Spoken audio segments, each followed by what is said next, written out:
तो आपका कहना है कि भगवान बुद्ध के विचार और सनातन धर्म में कोई अंतर नहीं है? आपके इस प्रश्न के उत्तर में मैं यह कहना चाहूँगा कि धर्म तो एक है, किंतु उसकी अभिव्यक्तियाँ अलग-अलग हैं। एक वैदिक उक्ति है, एकम सद विप्राः बहुधा वदन्ति।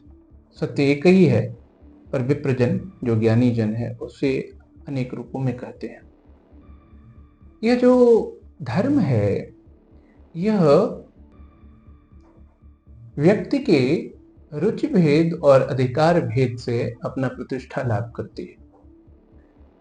निश्चित रूप से मेरा यह मानना है, और जैसा कि श्री रामकृष्ण परमहंस ने आधुनिक काल में कहा भी, कि सभी धर्म सत्य हैं।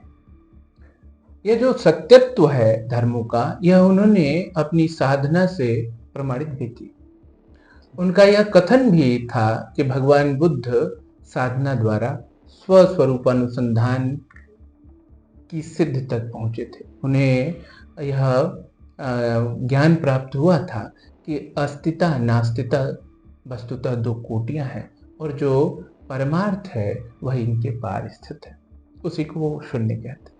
तो कोई भी शब्द ले लें आप, शून्यता ले लें या अद्वय ले लें, ब्रह्म ले लें या अद्वैत ले लें, ये शब्दों के फेर मात्र हैं। धर्म में, धर्म के मूल में भेद नहीं है, विभेद नहीं है, वहां एकता है, एकात्मता है। एक ही भारतीय सनातन धारा है जो वेदों से, उपनिषदों से होते हुए, बुद्ध और महावीर से होते हुए, नागार्जुन और शंकर से होते हुए, चैतन्य और नानक और कबीर से होते हुए, आधुनिक काल में श्री रामकृष्ण परमहंस और रमन महर्षि तक चली आती है।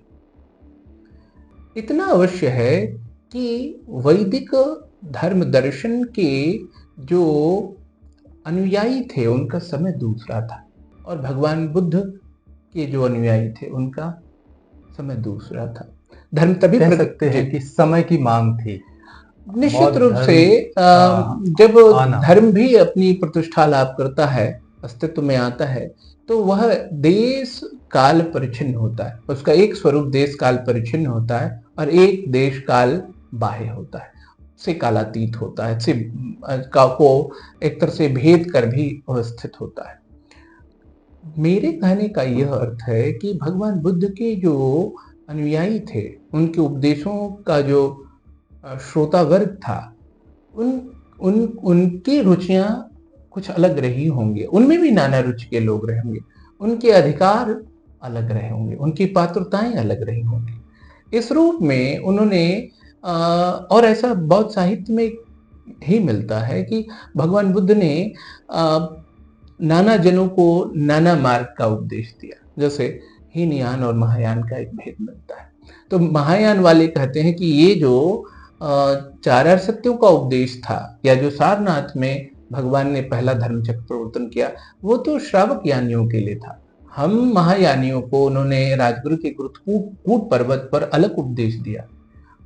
अब ऐसा नहीं मान सकते कि भगवान बुद्ध ने धर्मोपदेश में भेद किया, लेकिन महायान के ऋषियों के कथन को भी हम झूठा नहीं मान सकते। उसका एक संदर्भ है। यह निश्चित है कि वे कहते हैं, जैसा कि प्रज्ञापारमिता सूत्रों में है या अन्य सूत्रों में है, कि उन्होंने हम बोधिसत्वों की सभा में शून्यता का उपदेश किया, प्रज्ञापारमिता का उपदेश दिया, पर सारनाथ में धर्मचक्र प्रवर्तन करते हुए उन्होंने चार सत्य का उपदेश दिया।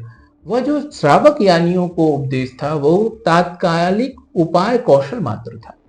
हमारा उपदेश, हमको किया गया उपदेश वास्तविक उपदेश था।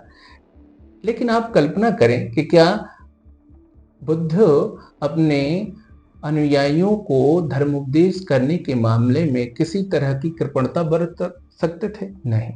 उन्होंने जो पाया वही उपदेश किया। लेकिन दो तरह के उपदेश फिर क्यों हुए?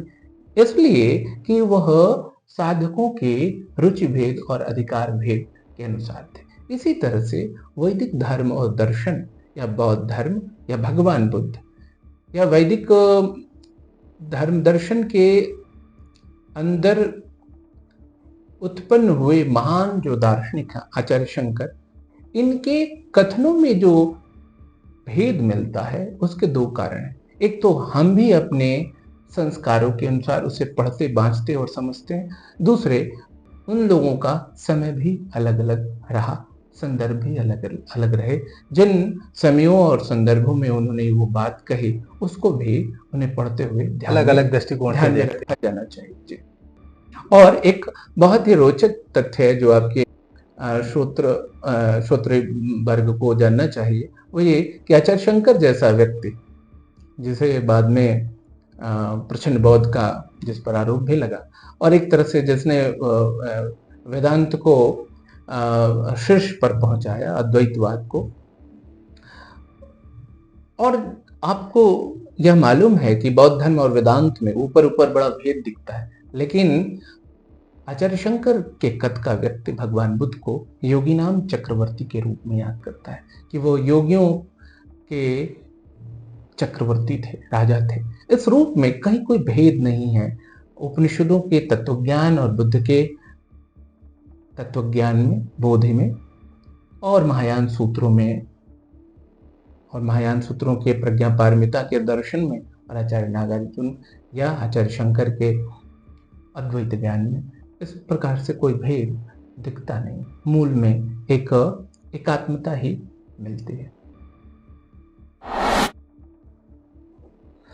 तो क्या वर्ण, जाति, परिवार जैसी संस्थाओं का, अन्य सामाजिक संस्थाएं जो थी, उनके प्रति भगवान बुद्ध का जो दृष्टिकोण था और वही सनातन धर्म का दृष्टिकोण था, तो दोनों में अंतर तो कुछ नजर आता नहीं है, तो फिर ये बहस क्यों थी?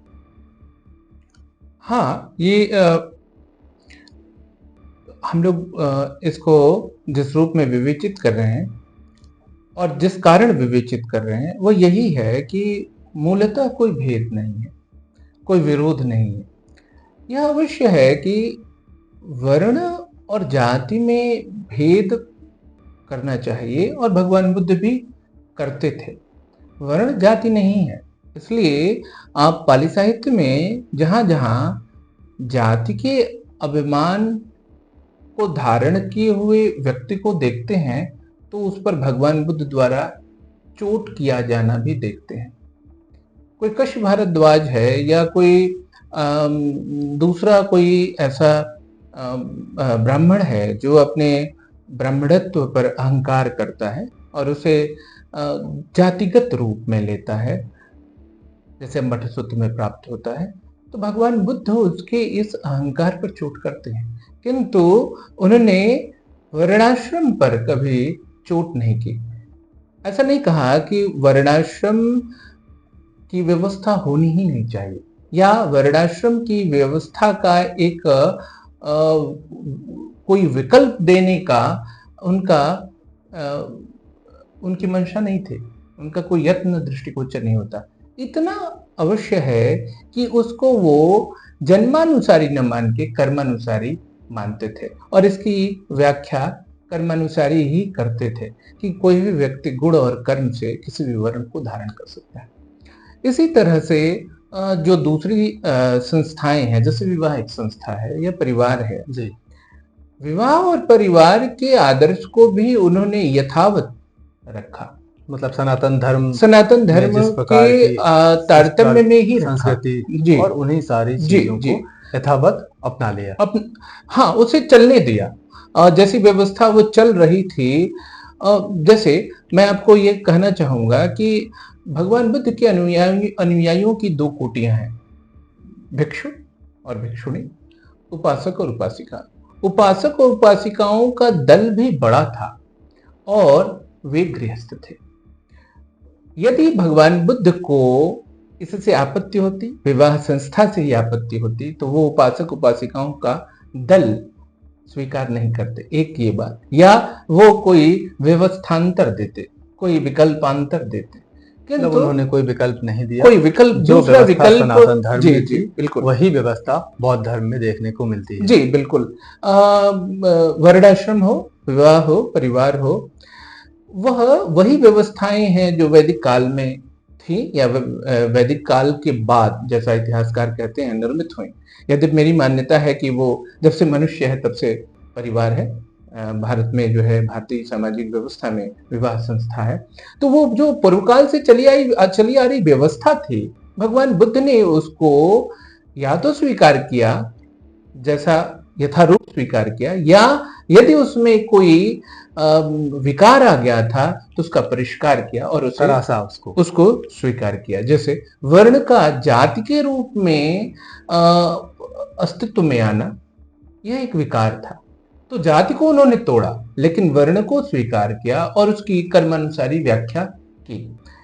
आपको एक और बात बताऊं, आपके दर्शकों को भी यह रुचिकर लगेगा कि वैदिक धर्म दर्शन का एक आनुषंगिक दर्शन है न्याय दर्शन। उसके एक बड़े आचार्य ने 7वीं-8वीं शताब्दी में, उदयनाचार्य ने यह कहा कि हमारे और बौद्धों में तो कोई फर्क ही नहीं है।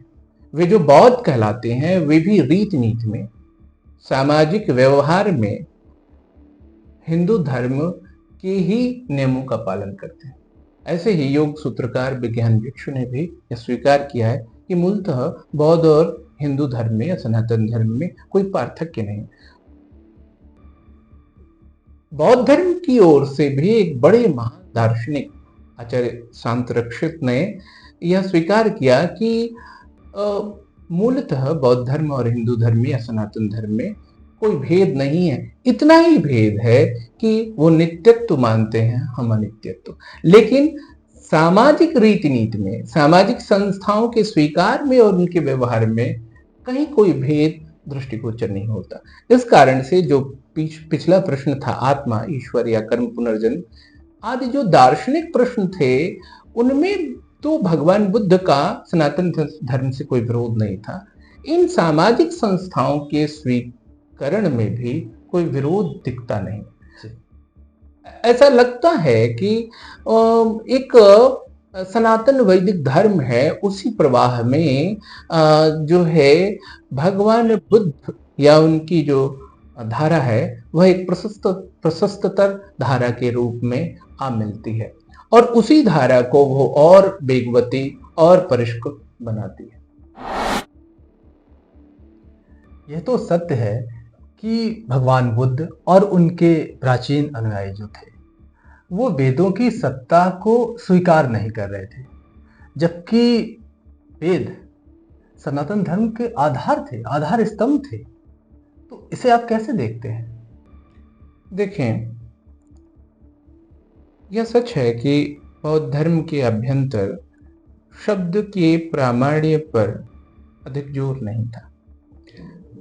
शब्द प्रामाण्य वैदिक धर्म के आनुषंगिक दर्शन संप्रदायों में मान्य है, किंतु बौद्ध धर्म के अंदर प्रत्यक्ष की प्रमाणता ही स्वीकार की जाती है। यथार्थ ज्ञान वह है जो प्रत्यक्ष गृहीत है, माने आंख द्वारा देखा गया हो, कान द्वारा सुना गया हो, नाक द्वारा सूंघा गया हो, त्वचा द्वारा स्पर्श किया गया हो और जिह्वा द्वारा स्वादेंद्रिय के माध्यम से स्वाद ग्रहण किया गया हो। ये जो 5 ज्ञानेंद्रियां हैं, इनके द्वारा जो गृहीत ज्ञान है वही प्रामाणिक माना जाता था। और इन 5 ज्ञान, लिखित ज्ञान को ज्ञान शब्द में के रूप में नहीं माना गया। शब्द में निबद्ध जो अर्थ है, ज्ञान से अगर आशय है शब्दार्थ, तो बौद्धों के यहाँ वो प्रत्यक्ष से कम उसकी प्रमाणता है। लेकिन अगर वेद से अर्थ ज्ञान राशि है, ज्ञान, अगर वेद का अर्थ आप ज्ञानात्मक लेते हैं, जो कि नहीं, सनातन धर्म तो वेदों को ज्ञान के रूप में स्वीकार करता है, मानता है। और मुझे लगता है कहीं ना कहीं भगवान बुद्ध ने भी वेदों को कहीं ना कहीं एक आधार के रूप में माना है। इसलिए मुझे अभी ध्यान नहीं आ रहा है भगवान बुद्ध को भी कुछ वेद के नाम से बिल्कुल आप कह रहे हैं, वेदंतगु उनका एक जी बिल्कुल एक नाम था। और ये इस तरह के नाम और संज्ञा तभी दी जाती है जब आप खास तौर से किसी क्षेत्र में पारंगत हो जी जाते हैं। बिल्कुल बिल्कुल। तो शायद इसीलिए उनको ये संज्ञा दी जी गई। बिल्कुल, मैंने शुरुआत में ये बात की उठाई थी और आपने बहुत अच्छा स्मरण दिलाया और इस बात को आपने ठीक कनेक्ट किया, जोड़ा। बुद्ध भगवान का जो काल है उसके ठीक पहले उपनिषदों का काल था। भगवान बुद्ध उपनिषदों के तत्व ज्ञान से परिचित थे। जैसा मैंने बताया कि 2 सांख्याचार्य उनके गुरु रह चुके थे और वे कहते थे कि छंदों में मुझे गायत्री पसंद है और उनका एक नाम वेदंतज्ञ था। ये सब चीजें बताती हैं कि वो वेदों के विरोधी नहीं थे। हाँ, यह अवश्य है कि बौद्ध धर्म के आभ्यंतर जैसे जैसे एक ज्ञान मीमांसा का विकास हुआ, वैसे वैसे शब्द की प्रमाणता कमजोर होती गई प्रत्यक्ष की तुलना में। यह माना गया कि देखा हुआ या सुना हुआ, अपने सुना हुआ, अपने देखा हुआ ज्ञान या पंच ज्ञानेंद्रियों से गृहित ज्ञान ही अधिक प्रमाण के रूप में प्रमाणित लिया जाना चाहिए। उनकी प्रमाणता, उनका प्रामाण्य अधिक है। शब्द तो के ऐसा नहीं प्रतीत होता है कि कहीं न कहीं जो है बौद्ध धर्म को सनातन धर्म से अलग दिखाना था, नहीं, अलग करना, मतलब प्रस्तुत करना था, तो कुछ ना कुछ अलग होना चाहिए। हाँ, किंतु यदि आप पूछें, लेकिन अगर आप देखें तो आगे चल के जो है बौद्ध संप्रदाय में भी वही चीजें आई लिखित रूप में और उन्हीं को स्वीकार किया गया। बिल्कुल, आपने बहुत ही दार्शनिक प्रश्न उठाया और बहुत ही तार्किक प्रश्न भी। अगर वेदों को हम नहीं मान रहे जी हैं, जी, हाँ, आचार्य वशुबंधु की एक किताब विज्ञप्ति मात्रता सिद्ध है और उस पर जो है जैसे उसकी व्याख्या चलती है, बाद में एक नैयायिक ये प्रश्न उठाते हैं कि यदि आप वेदों की सत्ता नहीं मानते तो आप त्रिपिटक की सत्ता कैसे मानेंगे? क्योंकि वो भी राशि है, शब्द में बद्ध है। यह तो बहुत बड़ा प्रश्न है। इसी कारण मैं कह रहा था कि भगवान बुद्ध ने वेदों का निराकरण या खंडन नहीं करना चाहा। वेद ज्ञान राशि है, वेद विद धातु से बना, आप जानते हैं, वो ज्ञानात्मक है और उस ज्ञान की स्वीकार्यता तो दोनों धर्मों में है, चाहे वो सनातन धर्म हो या बौद्ध धर्म हो। ज्ञान से व्यतिरिक्त कोई धर्म है नहीं है। शायद इसीलिए कई बिंदुओं पर या कह सकते हैं कई पक्षों पर भगवान बुद्ध चुप हो जाते हैं। बिल्कुल ठीक कह रहे हैं। किसी तरह का कोई कमेंट करने से जी बचते हैं। जी बिल्कुल बिल्कुल। जो अनुपयोगी प्रश्न है, परमार्थ लाभ या निर्वाण लाभ में जो उपयोगी प्रश्न नहीं है, या जो तार्किक, निरा तार्किक और शुष्क जो है तार्किक प्रश्न है, उसमें भगवान बुद्ध जाना नहीं चाहते थे।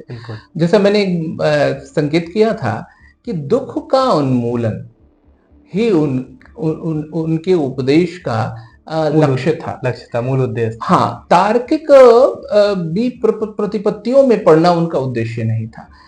लेकिन बौद्ध धर्म, इसीलिए वो हमेशा मध्यम मार्ग की बात करते हैं। बिल्कुल, और ये मध्यम मार्ग हिंदू धर्म या सनातन हिंदू धर्म का भी आधार है, बौद्ध धर्म का भी आधार है, धर्म मात्र का आधार है। और मैं आपको यहाँ एक स्पष्टीकरण दूं कि मध्यम मार्ग का अर्थ 2 कोटियों के बीच का मध्य नहीं है, बल्कि 2 कोटियों का, 2 अतियों का निराकरण है, से ऊपर उठ जाना है। और धर्म यही करता है कि आपको 2 विचार कोटियों से या 2 अंतों से बाहर निकालकर परमार्थ लाभ कराता है। और इस दशा में वह जो तत्व है उसमें पृथकता नहीं है, भेद नहीं है, पार्थक्य नहीं है, वह ऐक्य है, वह समरस है। और बौद्ध धर्म का जो प्रतिपाद्य है और सनातन हिंदू धर्म का जो प्रतिपाद्य है, वह फिर चाहे अद्वय और अद्वैत की बात हो, परमार्थ की बात हो, संसार और परमार्थ के संबंध की बात हो, या एक तरह से आध्यात्मिक क्षेत्र में या सामाजिक क्षेत्र में, सांस्कृतिक क्षेत्र में, दोनों के लक्ष्य एक ही फिर हो जाते हैं। धर्मात्र का एक लक्ष्य हो जाता है, शांति, सहअस्तित्व, सामरस्य, यह सब जो है धर्मात्र का लक्ष्य है। और दोनों ही धर्म इन्हीं लक्ष्यों को एक तरह से एड्रेस करते हैं। तो यह जो पार्थक्य बुद्धि है, यह मैं समझता हूँ यह सम्यक नहीं है। भगवान बुद्ध को यह देखना कि वो सनातन हिंदू धर्म के विरोध में थे, यह मुझे लग रहा है कि एक प्रकार के पूर्वाग्रह से या अपने मलिन विचार दृष्टि का भगवान बुद्ध पर आरोपण है। इस प्रकार हम देखते हैं कि सनातन धर्म और बौद्ध धर्म में जिस तरह की समाज में अलग अलग दृष्टिकोणों को लेकर के चर्चा होती है कि दोनों धर्म जो है वो अलग अलग हैं। मुझे लगता है कि धर्म हमेशा जो है शांति की बात करता है, धर्म हमेशा जो है एक मध्यम मार्ग की बात करता है, धर्म हमेशा विकास की बात करते हैं। धर्म के माध्यम से हमेशा जो है समाज के उत्थान की बात की गई है। धर्म की अगर स्थापना होती है तो हमेशा समाज के बेहतर के लिए होती है। और कोई भी धर्म, चाहे वो हिंदू धर्म हो, चाहे हम सनातन धर्म की बात करें या हम भगवान बुद्ध के जो है बौद्ध धर्म की बात करें, कोई भी धर्म हमें आपस में बैर करना नहीं सिखाता है। धर्म हमेशा एक बेहतर मार्ग जो है विकसित करता है जिस पर चल कर के दुनिया में शांति स्थापित की जा सके। और शायद भगवान बुद्ध भी यही चाहते थे कि दुनिया में किस तरह से बेहतर और शांति स्थापित हो सके, जिससे कि एक बेहतर समाज का निर्माण हो सके। सनातन धर्म की विरासत के अंतर्गत आज हमने जो है चर्चा की कि क्या भगवान बुद्ध जो है सनातन धर्म के विरोधी थे। इस विषय पर हमने हमारे विशेषज्ञ डॉक्टर कृष्णचंद पांडे जी से चर्चा की। उन्होंने अपने विचार रखे, उन्होंने वेदों की बात की, उन्होंने समाज के विभिन्न संदर्भों को प्रस्तुत किया, उन्होंने भगवान जो है बुद्ध के संदर्भ को प्रस्तुत किया, उन्होंने जो है पूरा जो हम कह सकते हैं एक सनातन का पक्ष था कि वेदों में क्या था, धर्म ग्रंथों में क्या था, उन सारे पक्षों को हमारे जो है दर्शकों को समझाने का एक बेहतर प्रयास किया है। विकसित भारत @2047 जो है संकल्प से सिद्धि तक के अंतर्गत हमारा ये एपिसोड जिसे आप सब देख रहे हैं।